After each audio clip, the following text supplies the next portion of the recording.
Hey folks, this is Galactic Ruler Enlightenment. This is a new version, or kind of like a DLC I guess, for the original Galactic Ruler.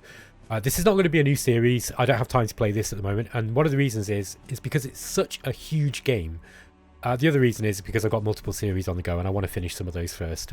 And I want to learn the game better because it's difficult. It's quite difficult to learn, I'd say. Although, if you persist with it and you get past the atypical user interface and control method, it's actually a really good game. And this does stuff that no other game is doing. It looks like a Space 4X on the surface, and it is technically a Space 4X, but it's got, it's almost like a big complex grand strategy game as well. BattleGoat Studios are the developer behind it. They are an old studio. They've been making games for a long time. And they are famous for the Supreme Ruler series, which is a geopolitical war simulator set, an Earth-based one, like a historical game. It's a sandbox game, basically, but very complex economic, social, political, and warfare simulation.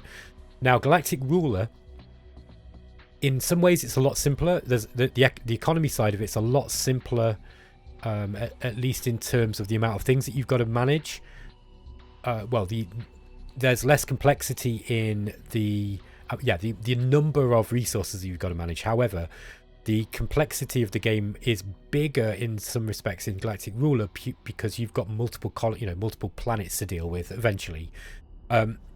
This is my new favorite thing. It's amazing. It's really good. It's a shame that I don't really have time to play a full campaign of it, but I'm still learning the game. So this is going to be a short video just to kind of give a bit of an overview of it, because I want to draw attention to it. I think it needs more people playing it. The game this is a full release.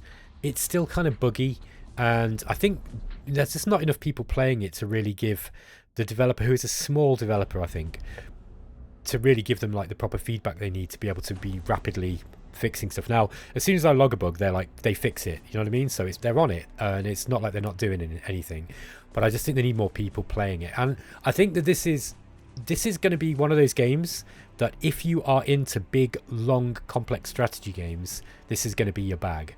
I'm going to show you a little bit of what's going on with this game. So I'm going to show you my game save that I've been playing. So here is the map. This is the system level. So this is one system. Okay, this is the star, and we can jump up a level, and we'll go into, this is the galaxy map level. Okay, so this is where each one of these is a system. Okay, so this is where we started, Vufici, and I've also got some basic holdings on some planets that I've got an outpost on. So there's an Arctic forest planet here, and we've got one here on this dry forest planet too. Now, they're not colonized. If you look, I do have a little, can't remember which one it is now. Yes, not this one. This one's, I haven't got anything on the surface, but this is the planet. Look, this is a hex-based game. It's real time as well, pausable real time. So it plays a little on the space side of things. It plays a little bit like Distant Worlds, I guess, but it's not got as, it doesn't have, designable ships. It's more of a war game in that respect. You don't have so for those of you who don't really like doing ship design, I know there's a lot of you, this is going to be a great game for you, because there's loads of stuff that you can build and research to build, but you don't have to go through all the ship design stuff. Where this is kind of, well, let me get back in line and tell you a little bit more about the game before we go into that stuff. So here is a planet that I took off some pirates recently. Okay, and this is where the pirates were living. This is quite a small colony. So this is where one of their main population centers is. So this is this area here at Vupici. Then we had their very main population centers were here. Look, so we've got Keboi, and this is like a big metropolis. This is a megacity. And what's interesting about this game, the reason why I'm showing you this crap, is because when you come to do planetary invasions, you land your forces, like I say, so we got some military forces here, look, and you basically land your military forces, and then you've got to make a beachhead essentially. So you bring an engineering unit with you, and what I did here was I landed, and I built this little outpost, and then built an airfield and some supply stations that gave me some supply, right? And then I gradually, the enemies came in to engage me with their military forces, and you've got ground forces. This is like a full-on war game, right? You've got anti-air stuff, you've got mobile radar, you've got engineers for building, you've got refueling stuff, you've got infantry and tanks, air forces, there's navies in it. And so you land with your force, and then you have to supply them. So you're flying in, I mean, first you've got to clear the air, the space around them. So you've got to go in with your military vessels to clear the enemy's military ships away, and then you land your ships, and then they'll land down here, and then you've got to build roads out, and the enemies are going to be coming out from their well supplied areas, so you can't attack them. You can't just land right close to their cities because they're well supplied, and even if you've got a massive force, you're going to run out of supply while they're really, really well supplied. So it's really, really interesting, because you then have to create this beachhead. And it took me like, I think it took me like a whole game year or maybe longer to actually win this war, because I had to land on here, build up infrastructure. I was building airfields and supply depots as I went, and road systems, and I was fighting through all this terrain. And then I managed to push the enemy back, and I pushed them back all the way to their main bases, and then I took them. And it was a long and arduous process, but I was learning, and I think you can do it a lot quicker if you know what you're doing. But man, this is really, really cool. So for a start, we don't really get real-time 4X game, Space 4X, where you get planetary invasions where you control units. There's only one other game I can think of, which is a game from 1989 called Starfleet 2 Krellin Commander. That's another real-time game where you are kind of, you've got this ship, but it's all in it, kind of like an ASCII game. So really, this is doing something that most games don't do. It's amazing. So here's my main world look, and you've got these 3 resources in the game. You've got 4, sorry. You've got agriculture. So most of the races, well, a lot of the races in the game will eat agriculture, right? You need agriculture for your people to grow and be happy. Then you've got ore, and you've got energy, and ore and energy fuel your factories, and your factories produce finished goods, and then finished goods are basically, they're used by your population for happiness, and to grow. They're used in building more infrastructure, and they're used as ammunition basically for all your military forces as well. Some of them use energy. So there's not that many resources. If you come from Supreme Ruler, you'll see in Supreme Ruler you've got like 10 or 15 resources to manage. I can't remember. I've not really played Supreme Ruler. I've got the new one, and I've got the Supreme Ruler Ultimate, but I've never played them. I've just, I bought them, had a look at them, and was like, whoa, those are big complex games. You don't have all the really complex geopolitical stuff on your own planet. However, what you do gain in this is that on the, out in the galaxy, there are multiple other civilizations essentially, and you get to treat with all of them. So we've got these guys. These are the plodders. They're like an energy eating. Their food source is energy. They've got like a sort of AI communist government thing. They're relatively friendly, so they don't mind doing trades with you. You've got a whole bunch of treaties that you can do. There's loads of diplomacy in the game. So research treaties, military. You can send them military stuff. You can send them like, I want to send them some space stuff, or I can send them some infantry. And you have this automatic AI trader that will trade. So the story of the game is much like Dominions, basically. This is how it's supposed to be. The last civilization that basically won the game kind of enslaved everybody else, made them stay on their planet. And it's like, okay, you can develop on your own planet, but you're not allowed to go off world. And in order to allow them to be, to have enough resources, it created this automated AI-driven merchant navy that basically flies around and trades between planets. So when you've got a couple of colonies, you actually trade, or between different civilizations, you trade using this merchant, these AI merchants basically. Here they are, look, these guys. So you'll see these guys are coming in and that's what they are. So you can turn them off, by the way, and I imagine the game must be incredibly hard without them. You can manually trade everything as well, so you can build transports. So you've got this production line, you research stuff, you build transports, and then let's just go to Garuta here. This is our main planet. You can build all your military, your ground forces here. You can build air stuff. You can build naval stuff on the ground. Then you can transport it up into your orbital stations, load up transports, and then you fly your transports over, whether it's via FTL, faster than light transport, or faster than light travel over to other systems, or whether it's interplanetary. Sorry, let's just get rid of some of these pop-ups that have come up. And then you can basically invade other planets.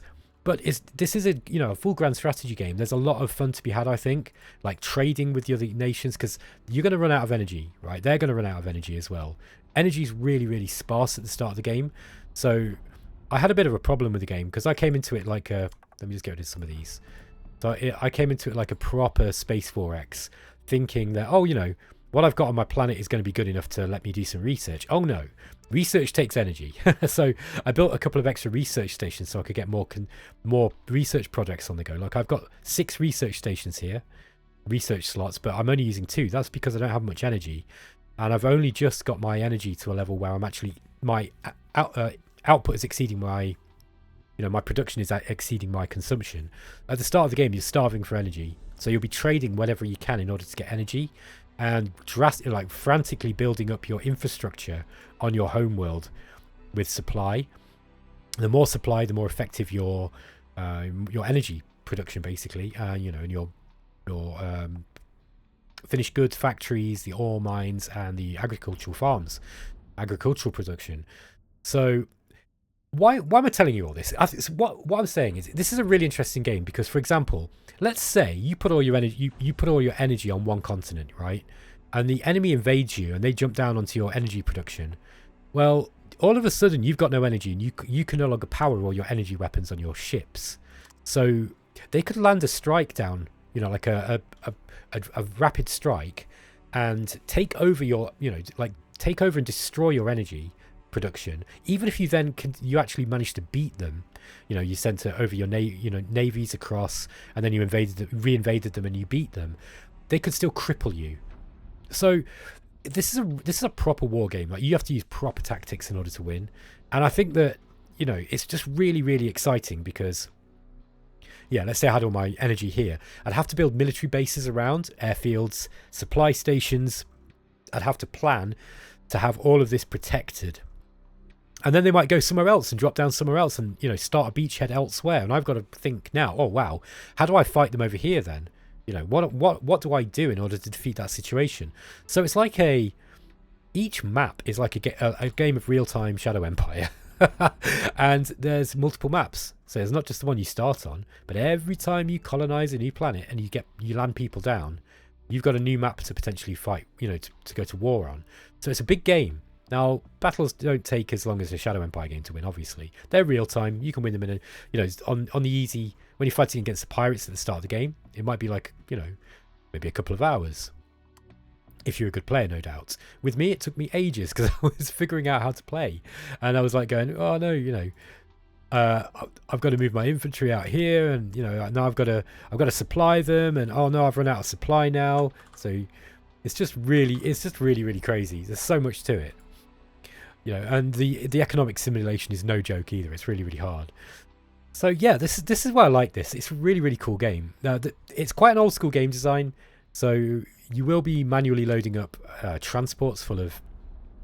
There's automated ways to do it, but you'll be sending transports full of military units from planet to planet in order to invade them.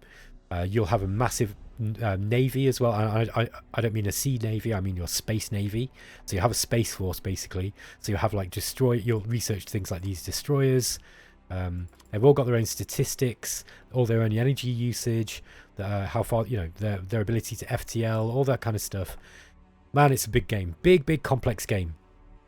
You can build loads of orbital stuff, so you don't even have to colonize planets. You can just build stuff. You can claim them and build stations around them, like mining stations, which will then send out ore miners to go and mine ore from asteroids and things around them, or energy collectors to collect the energy from volcanic worlds. Yeah, it's great stuff. I wish I could show more of it off to you, but I've not really scratched the surface. And I want to be careful because if I don't rein myself in, I will just ramble about this game in a really unfiltered way, and I don't think that's going to do the game any good. But there's there's a big research tree for you to go for. There's loads of different military techs. There's a whole bunch of infrastructure stuff.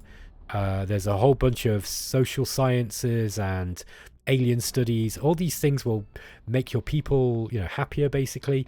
Certain things are quite streamlined. Other things are quite complex. For example, here's a really interesting thing. Apart from your homeworld, every time you colonize a new planet, it will actually colonize as a separate faction. So you do have some direct control over what goes on, but technically it's a separate faction. So it's a colony. You are creating, you're creating colonies, much like the Europeans did when they went over to the New World, right? So these guys, if you don't keep them happy, they can actually rebel against you. So you can lose your other colonies. The other thing is that if you consider it in that way, we're playing as the Earthers, right? Then we've also got the plodders that I showed you, this other alien, these AI. But every time that one of us colonizes another place, they're going to get their own faction too. So you can actually do business with individual. Like here's a colony that the plodders created here on Dahiri. Look, we can actually deal with those guys directly ourselves.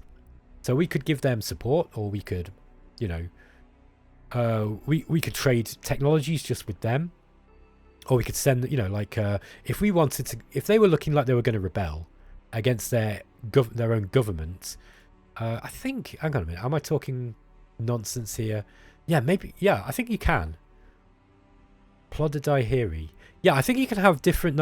I think you can have different relations with different colonies. Yeah, I'm pretty sure you can. So you could probably, if they were about to rebel, for example, you could be able to send them military units so they're going to be more successful.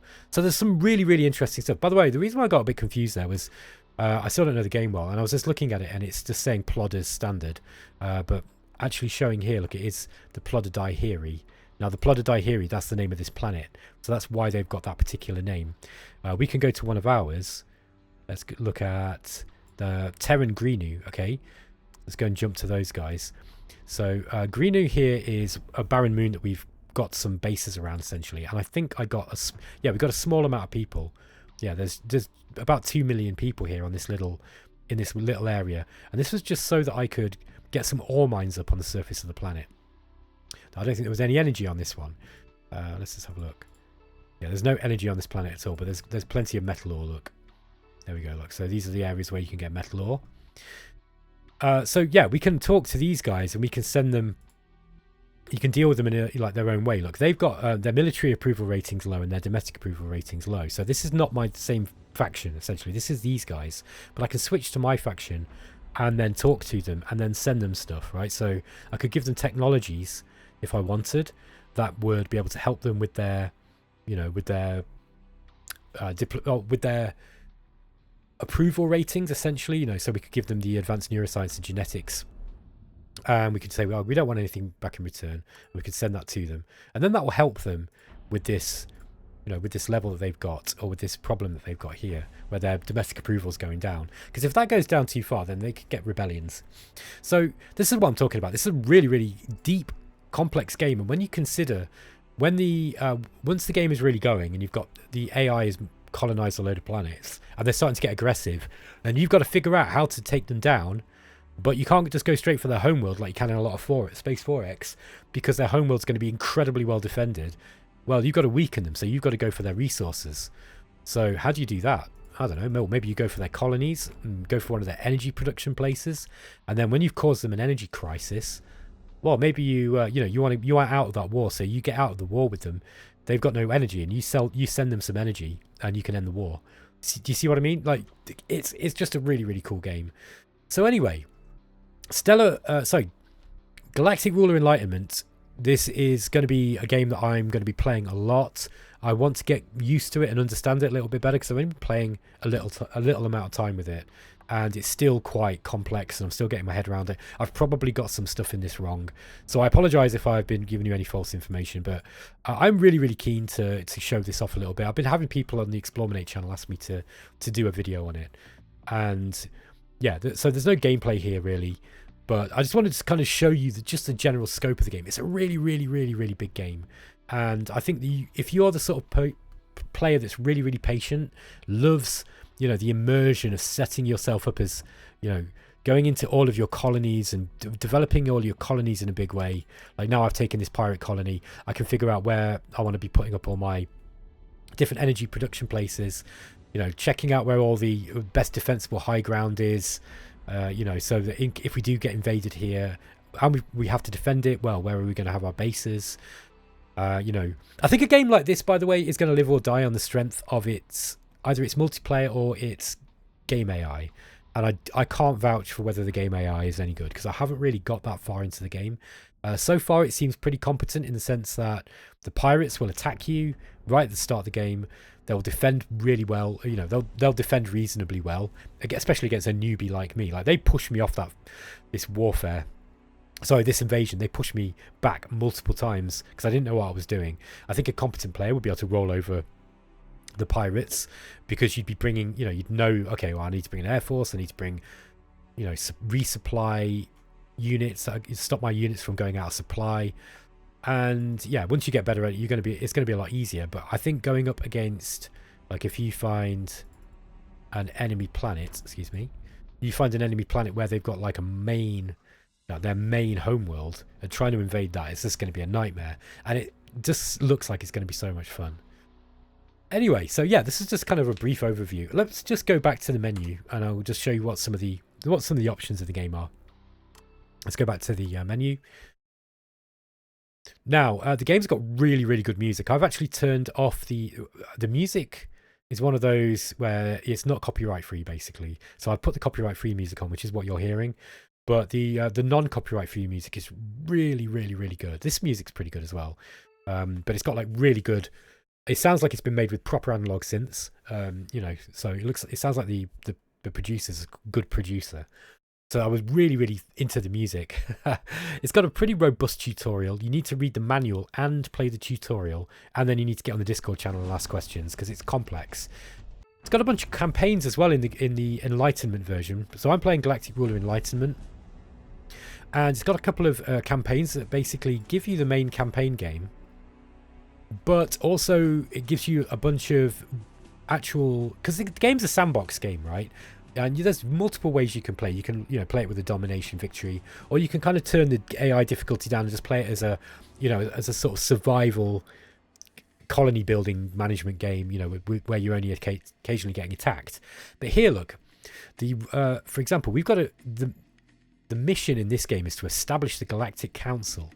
So it gives you a bit of a summary of what you've got to do, and I think in this one you've basically got to go out and meet people out in the galaxy, and then you've got to go and get them on your side. So that's what your goal is in this game. It gives you a bit more focus. Now, obviously, not everybody's going to allow you to add them to the Galactic Council, right?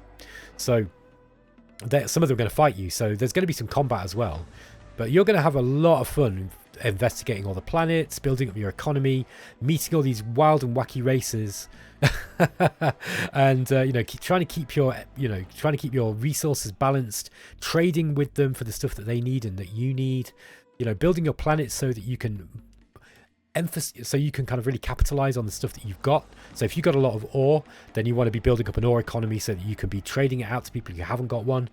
This is going to be a great game, man. I just think it's going to be a really, really good game. So that's going to be it, I think. I'm not going to really talk about it too much more. Without actually playing the game, I think it's going to be difficult for me to do much more content on it. This is a multiplayer game as well. I don't know how many people are going to be playing it. But yeah, check it out. If it looks like this game is your kind of bag, go and check it out. I think you'll like it. You've got to be a little bit patient. The control system is quite atypical. And the UI is, I'd say, I like it. Like, let's go back into my game just quick. Like, I really like user interfaces like this because I just find them, these are like old school user interfaces, and I really like stuff like this. It kind of begs to be explored, and it's interesting. If you're expecting it to be, you know, that same boring carbon copied UI that is on every Space 4X game since Endless Space, you know, and Civ and all that, it's not the same, okay? And you know, you are going to be, if that's the only kind of UI that you like, you're probably not going to like this game. You've got to be willing to kind of get in and look at tooltips, and you know, here's your resource trading stuff, for example. Oh, one thing I didn't mention is pretty much the whole game can be automated. So let's say that you've got a war on one of your planets, right? And you've got your army down. You can actually set a governor to do pretty much everything. So you could set your governor to automate the war and just control all your AI forces. You can select, let's say we select some of our military units here. We could go into these particular units and we could set them to set the initiative, which basically sets the AI level. And then you can tell the governor, okay, I want you to control, I want you to set a hotspot, for example, and you'll say, I want you to defend this area here, and you'd click on, you know, wherever it is that you want to defend, and then the AI would know, okay, I need to send units over to here to defend. Or you would go, let's say there's enemies here, you'd say, I want you to attack here, and then it would create a hotspot. Now, the game is just really, really intriguing in this respect, because it's kind of like Distant Worlds. You can set as much of the automation as you want, or not, or if you don't want anything automated, you can do it all completely manually. I think you're going to need some automation once the game starts getting bigger, unless you like playing very, very slowly and carefully. But everything can be automated, from the research to building units and deciding which ones are going to be in reserve and which ones are going to be deployed. You can get them to automate your trade. Each individual colony has its own governor, so each colony can automate different parts of the system, like the research, whether you want them to, you know, I want this particular colony to store up energy. I want you to make sure that you're rationing the energy that we've got, so the people are going to be less happy, but I need you to ration energy because we don't have any. Or you could be saying, what else can you automate? Pretty much everything. I think I don't know if the diplomacy is automated. You've got strategic controls. You've got automation of the resource economy, so whether it's selling stuff, producing. You've got automation of research, and you can tell it to go in different directions. You've got state. Yeah, emigration and immigration, so you can like transfer population from, if you've got too many people on a planet, it's causing problems, you can emigrate them out to another planet, or you can bring people in. Yeah, it looks like the diplomacy as well. Look, avoid becoming embroiled in galactic conflicts. So suppress commodity and unit offers. Other regions not likely to come to our assistance if needed. So it'll tell you the benefits and the downsides of all of these different policies that you can give to the planetary governors. You can give a general focus as well. So yeah, there's loads of automation in the game. It's a really cool game. Oh yeah, you've got politics going on. It's not a very complex political. The simulation might be quite complex. The amount of decisions you have over it are quite small compared to Supreme Ruler. You know, there's really, I think the best ways to affect your approval and thus keep yourself in power are to make sure that you are not rationing stuff because you've got plenty of resources, and also to be building the technologies, things like, you know, better hospitals, tech, that kind of stuff, things that improves healthcare and education, and that will keep your domestic approval rating up. If your domestic approval rating goes too low, you will end up getting voted out. Then your political party is lost and you've lost the game. You do have an option to do a military coup and take over, but then you're not going to be a democracy anymore. You're going to be a dictatorship.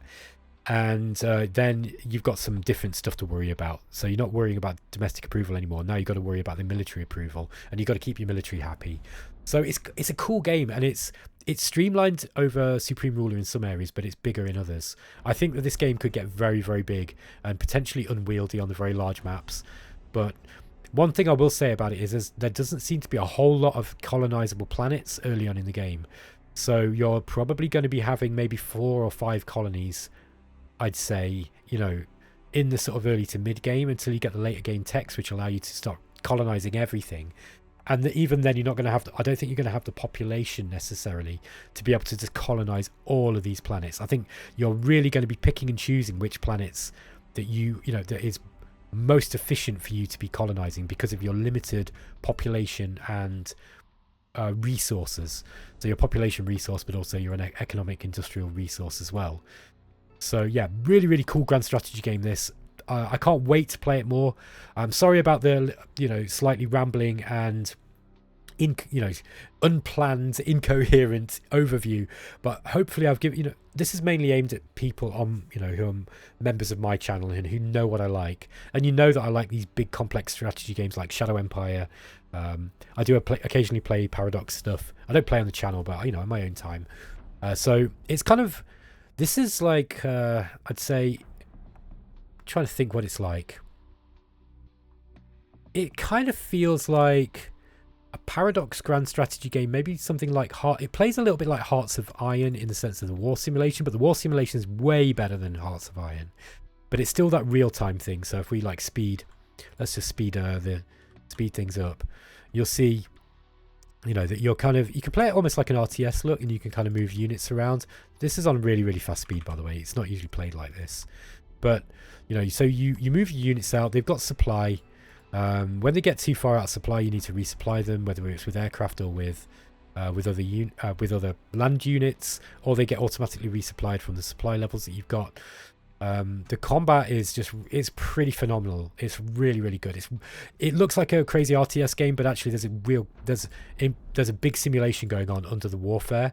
It's quite complex. There's loads of different statistics you've got to take care of. There's recon, there's camouflage, there's terrain bonuses, there's close combat values, for things like infantry who are fighting in close terrain. You can build fortifications to be fighting in close terrain, to force enemies to fight in with their close combat values. You can take out supply. You need to be using proper tactics like dropping paratroopers behind lines to cut supply. It's a big, deep game, man. Anyway, I'm going to stop rambling. Guys, I hope you like the look of this game. Let me know what you think in the comments. It's a little bit rough around the edges and a bit rough and ready, but I think if BattleGoat can get more people playing this, and more people excited who are willing to look past the fact that it is it's obviously done by a very small studio, even though they are a competent developer. I mean, Supreme Rule is a great game from what I can tell. I haven't played it much myself, but it comes well recommended by my friend Tortuga Power. He loves it, and he said it's a really, really good game, and that's had decades of development at this point. And so I think if this game can get enough attention and as much love, I think it could eventually become an incredibly good, complex but really, really fun and engaging Space 4X game. All right, guys, I will catch you next time. Take care.